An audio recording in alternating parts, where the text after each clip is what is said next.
Oi, pessoal. Então, retomando o Platão agora, ele vai pensar assim, que o guardião, né? Vocês sabem que nesse começo da República está falando do guardião.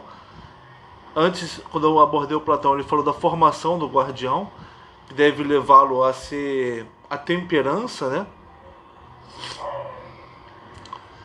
O guardião não pode trazer conflitos para a cidade. Ele deve ser alguém que não tem conflitos com ele mesmo e que não leve conflitos para a cidade, e que ele então consiga apaziguar os conflitos, as dissensões dentro da cidade, né? Porque a cidade ideal para Platão não pode ter conflitos. Então, aí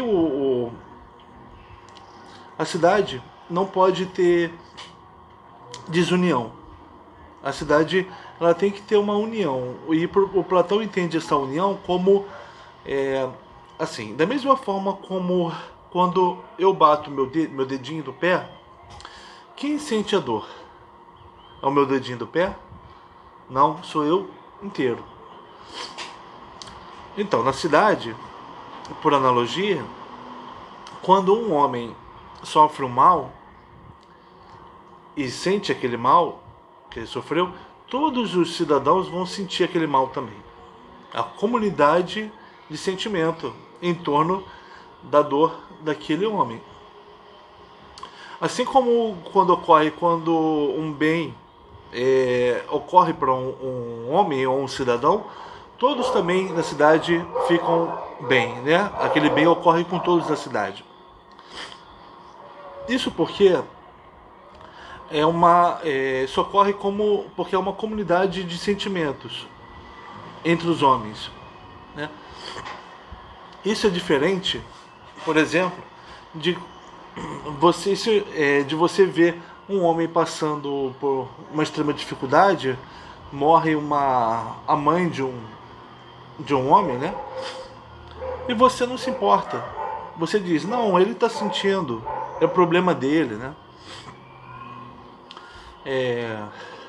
Isso que aconteceu com ele não me interessa. E a gente chega ao cúmulo, né, de termos um presidente atualmente que é assim, não é com ele o que acontece com o cidadão. Não interessa, não interessa a ele, né? Esse desinteresse pelo problema do outro, isso leva então à ideia de que o que me interessa é o que acontece só comigo, e o que interessa a ele, algo que aconteceu com ele. Isso leva a uma dissolução na cidade. Na cidade, lógico, a cidade ideal do Platão, há discussões, há brigas, inclusive há brigas, né, entre vizinhos, amigos. Só que essas brigas nunca vão gerar guerra. Elas sempre vão ser resolvidas quando um explica para o outro, consegue finalmente explicar para o outro. Pode ser com a ajuda do rei. O Platão sugere que o rei seja o rei filósofo, né? Aquele que não vai ter não vai ser parcial no que ele conhece, né? Ele vai conhecer a verdade. Então as brigas que ocorrem na cidade, no interior da cidade, elas são resolvidas com aprendizado mútuo. Elas não viram guerra. Guerra ocorre entre os helenos e os estrangeiros, ocorre entre um povo de uma cidade e o povo de outra. No nosso caso, o povo é um país e outro, né? Mas na cidade não há guerra. Há briga, e briga resolvida. Porque o que impera ali é a união. É a união entre as pessoas, é a comunidade no sentir. As pessoas se interessam pelo que acontece umas com as outras, né? Isso é o primordial. Não há, então, portanto, desinteresse com relação ao outro. As brigas não redundam em guerra. As brigas redundam em mais aprendizado entre os cidadãos, né? E a cidade permanece em paz e com felicidade para cada homem ou cidadão e todos os cidadãos e homens, né? Pro guardião, o, o Sócrates diz, né? O Platão disse através da boca do Sócrates que o guardião, que é composto, essa classe de guardiães, é uma classe especial, não são homens comuns, são homens que são educados desde a infância a controlarem a sua ira, também a educarem seu corpo, né? E tendo esse controle, eles podem ser homens que não que aceitam a seguinte condição: não terem posses, não terem riquezas. O que eles têm são o alimento que é dado para eles pela população. O que eles têm são honrarias quando eles fazem o trabalho deles, né? E isso os faz felizes. Isso é até uma preocupação, por exemplo, do Adimanto, um interlocutor do Sócrates, né? Mas o guardião não vai ser infeliz vivendo assim. Ele não vai querer, ele não vai se ressentir por não ter riqueza, por não ter uma casa própria, por não ter... inclusive o Sócrates disse que o guardião não terá mulher nem filhos. Ele faz sexo, tem filhos, mas essa mulher e filhos são sempre retirados dele porque são comunitários, né? São da cidade. Aí o Edmundo pergunta: mas isso não vai fazer ele ser infeliz? Se ressentir por não poder ter as coisas que todos os cidadãos têm, né?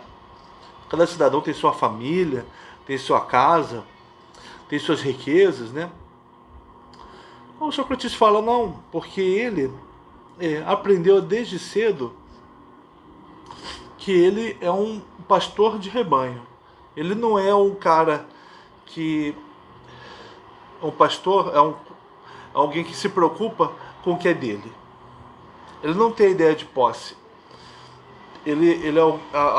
A preocupação dele em se doar para a cidade, se doar para os cidadãos como um todo. Isso ele é feliz assim, né? Ele foi educado também para ser feliz assim. E ele é assim por natureza e por educação. Porque aqui na Cidade Justa você tem cada ocupação, né? No caso do guardião, se chega a ela por uma inclinação da alma, né? E também junto com a educação particular para isso. E o guardião pode ser homem ou mulher, tá? Mas são aqueles que têm a mesma inclinação de alma e passam pela mesma educação para conseguirem viver nessa condição de não terem posse, portanto não terem medo de perder suas posses, não terem ciúmes de mulher, não terem medo de perder riqueza, não entrarem em disputas com outros homens pelo amor de uma mulher, por riquezas, não se preocuparem com filhos, não, nada disso.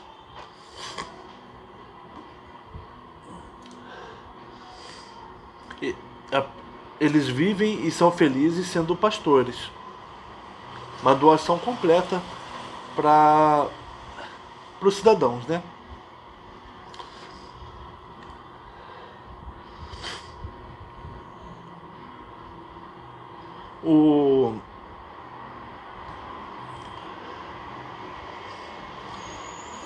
Entre os guardiães,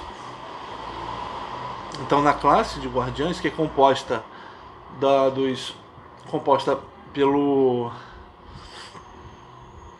pelos protetores da cidade e também pelo rei. O rei é filósofo. O rei é aquele que tem um conhecimento da verdade, é o conhecimento do que é. Ele tem um conhecimento que não contempla particularidade nenhuma. E ele, o tipo de conhecimento dele não é prático. Ele não é um artesão que tem a ciência dele é a de fazer alguma coisa, né? Não. Ele não tem o conhecimento dele é aquele que é o melhor para você resolver disputas. Porque o conhecimento dele é o absoluto, é daquilo que é absoluto, né? Daquilo que está acima e acolhe todos os homens. Mas no caso dos protetores da cidade, aqueles que são os guardas, né, da cidade, aquele que nós poderíamos chamar de guardiães da cidade, né, no sentido nosso, comum, como eles não têm família, eles não têm identificado uma mulher, nem filhos, nem mãe, né, porque eles vieram numa situação assim, eles não têm filhos deles, então eles não são filhos de ninguém, né, e eles vivem então nessa comunidade de guardiães, eles se respeitam mutuamente, eles não são agressivos uns com os outros, porque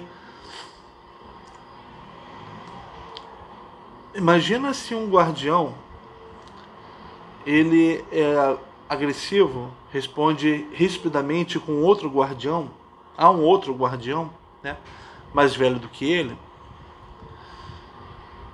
e ocorre desse outro guardião ser pai dele, sem ele saber. Aí ele significa que ele cometeu uma impiedade e uma injustiça, né? Uma impiedade no sentido religioso. Ele foi ímpio com relação aos deuses, ele desonrou o pai. Então, para que isso não ocorra, os homens, eles não são violentos, os guardiães não são violentos nem agressivos uns com os outros, eles não se distratam, porque eles podem ter uma ligação ali que eles não sabem, e eles não querem ser ímpios, né? Então, por que isso tudo é interessante pra gente aqui, na nossa preocupação com essa série de vídeos, de pensar, primeiro, como na cidade surge a ideia de que há inimigos internos. Aquele grupo contra o qual se guerreia, aquele grupo contra o qual se aceita que a polícia mate, aquele grupo que gera aversão em outros grupos. Como a nossa cidade se tornou uma zona de guerra, ao invés de ser um lugar em que a guerra é com o exterior, como a cidade é uma zona de guerra, ou uma iminência de guerra, né? Como se forma a cidade? Para o Hobbes, a cidade, ou melhor, o Estado se forma pelo medo. Aqui no Platão, ele está mostrando como, a depender do guardião, não há disputas na cidade, não há ruptura na cidade, né? O foco está no guardião, e principalmente no rei. Mas aqui no caso do protetor, né, do guardião, ele se ele for um homem que não dispute com outros homens, se ele for um homem especial e não um homem que surgiu foi escolhido no meio de homens comuns, se esse homem ele aprendeu a ter um corpo não frouxo nem rígido demais, mas ter um corpo que age conforme necessário. E se ele tem, na parte mais desenvolvida da alma dele, a ira, a capacidade de se irar contra um real inimigo e de não se irar à toa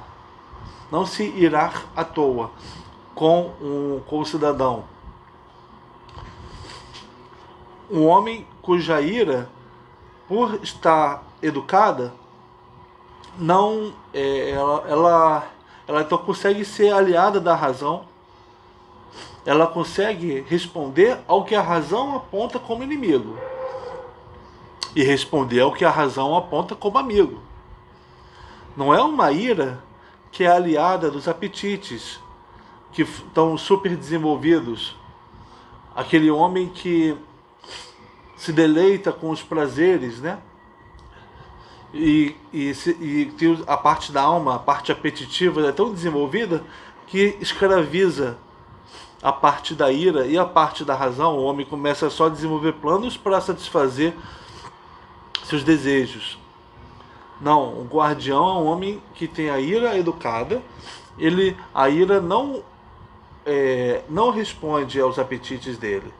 A vontade de ter riquezas, de ter uma mulher, de ter filhos, não o escraviza, não faz com que a ira dele seja submetida a ela, né? Aos apetites. Mas a ira consegue se submeter à razão. Por quê? O homem é escravo de si mesmo quando os apetites dominam a ira e a razão dele. E o homem é senhor de si mesmo quando a ira responde à razão. Isso está no próprio Platão, né? Eu trouxe isso aqui, acho que no penúltimo vídeo. Então o guardião é um homem especial. É um homem que tem uma... É um homem que tem que viver de uma forma especial. Ele é mantido de uma outra forma do que eu sou mantido com o meu trabalho. Ele é mantido de uma outra forma, ele é pago de uma outra maneira, ele não entra comigo em disputas por bens, riquezas e relacionamentos. Não. Eu posso ter a minha casa, ter minha mulher, ter meus filhos. E o guardião não vai se ressentir por isso. E o guardião vai ser feliz por ele ser daquele jeito. Porque ele aprendeu e ele ama isso. Cuidar da cidade. Manter a cidade unida. Ele quer que a minha família seja unida. Ele quer que eu seja unido ao meu vizinho. Ele quer que os vizinhos sejam todos unidos entre si. Ele quer que não haja facções na cidade. Esse é o sonho do bom guardião. Por que os nossos guardiães não conseguem amar a concórdia, amar a união? Porque os nossos guardiães são formados e eles amam a disputa, a discórdia, e eles querem entrar nessa disputa e discórdia dos cidadãos, piorando essa disputa e essa discórdia. E por que? A pergunta principal. Os nossos guardiães são provocadores da discórdia. Quando eles estão presentes, eles são ameaçadores. Eles são potencialmente violentos. Tá tudo errado.